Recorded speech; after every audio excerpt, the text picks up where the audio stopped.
sentries on the bridge were doubled, and all stood alert as they waited for the army of Chris-Lickland to assault the one and only bridge on the river.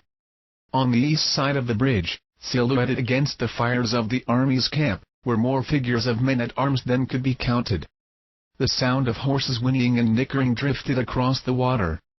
The tattoo of marching feet could be heard through the dark. There was silence. As the rebel army waited, they could hear, amplified by the still morning air, the voice of King Lawrence mounted on his horse, or brother, as he addressed his soldiers. His voice was strong and clear, reaching every man's ears on both sides of the bridge, commanding courage or fear as the heart of each man greeted it. Men of Chris-Lickland and those who come in friendship to aid our cause, hearken to me on the brink of war. We did not seek this fight. It was thrust upon us by knaves who seek to take what is not theirs, the sovereignty of our beloved Queen's homeland. We have not sought this fight, but fight we must, for villainous men have brought sword and fire to the innocent in the impious claim that they seek to wrest the land of Finshire from its conquerors. They believe that the people of this beautiful land have forgotten that their royal lords have given its pastorship to that noble queen and to me, her husband. We stand here on the river's edge not because we seek to conquer, but because we seek to liberate our beloved lady's land from those who would strip it of its gold, of its crops, of its honor, invoking the name of the very people they will steal from. We did not seek this fight, but we must bring sword, axe, spear, and bow to this peaceful land because our lady, our beloved queen herself, is stolen from us by these perfidious and greedy men, raiders, pirates, criminals, unrepentant outlaws. Nay, my good friends, we did not ask for this fight, but we are equal to it. We rejoice in it. We shall come victorious from it, for we are on the right. We have God's own avenging sword at our backs. Fight with me this day, my friends, for the honor of my lady's land, and for her children, who wait for her in their nursery, wondering who it is who has robbed them of her. Fight for your queen, my friends, and let us bring her home safely. Let us kill these brigands who dare to touch her blessed home. Men of Chris-Lickland, friends, allies, men of good faith, will you fight with me today? Will you fight for the Queen of Chris-Lickland? Will you fight for our honor? Shouts came back to him of aye. For the Queen. For honor. And kill them. The enemy could only hear the voices, but men in the lines before the bridge saw the king, mounted and facing them, in his mail, his helm, with his long sword, and shield. Tall, broad-shouldered, and strong, they also saw his smile. It was grim, fierce, but it was for them. And they cheered him as he held his sword aloft, saluting them. As the first rays of dawn came from the east over the hills and wolds of Chris-Lickland, the enemy at last could see the avenging army. They saw men-at-arms in great number standing with shields overlapping at angles to the bridge on the left and the right. They saw more men-at-arms behind them, stretching as widely as could be seen along the river. And they saw the king and his commanders astride their horses, out of bow shot. The commander of the men on the bridge called, "Stand fast, men! They cannot cross unless we let them." In the next moments the sentries and men-at-arms on the bridge saw the king of Chris-Lickland raise his sword above his head and sweep it down in an arc. They braced for the rush of men-at-arms, but none came forward. Instead, behind the men-at-arms came the song of bowstrings as the archers hidden behind them loosed their lethal missiles. Before the men on the bridge could react, many were pierced through with arrows, crying out with pain and surprise, dying. Those who had not been hit looked shocked at the men lying around them on the ground and fell themselves, killed by the loosing of the second round of arrows. Before the commanders of the rebel forces could send more men-at-arms rushing onto the bridge to prevent them, the soldiers of Chris-Lickland themselves moved forward.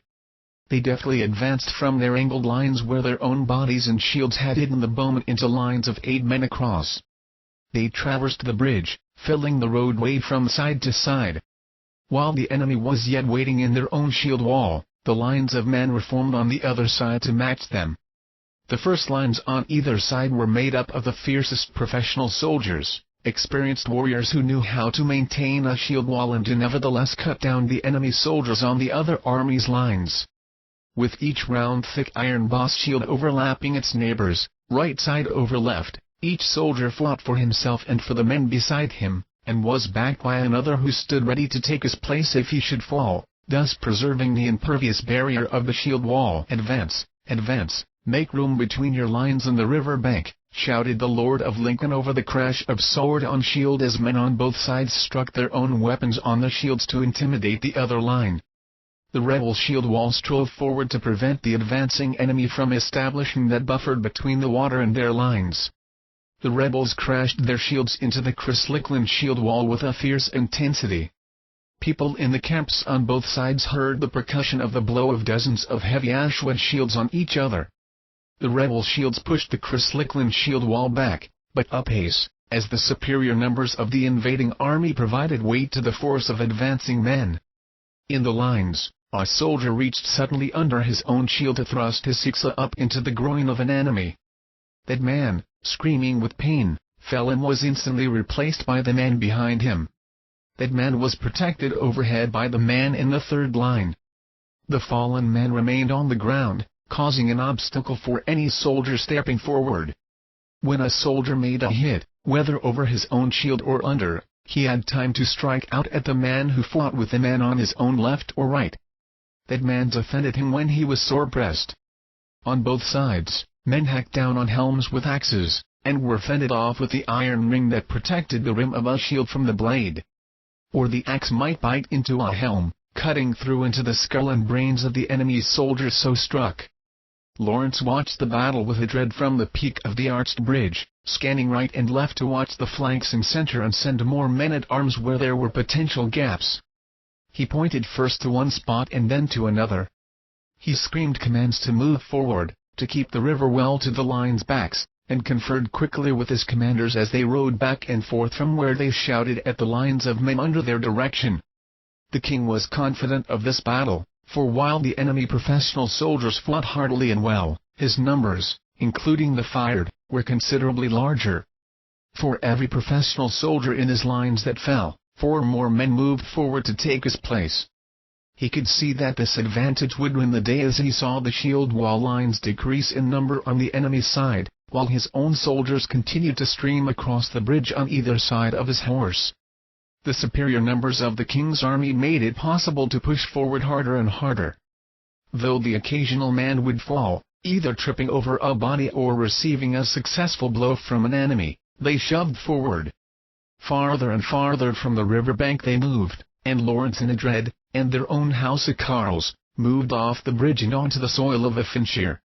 The king's smile was grim as he watched some of the less experienced of the rebel soldiers, no doubt drawn from those who believed the conspirators' claims that the cause was to restore Celtic rule in the land, succumb to the taunts and threats of his own soldiers to rush forward to do single combat.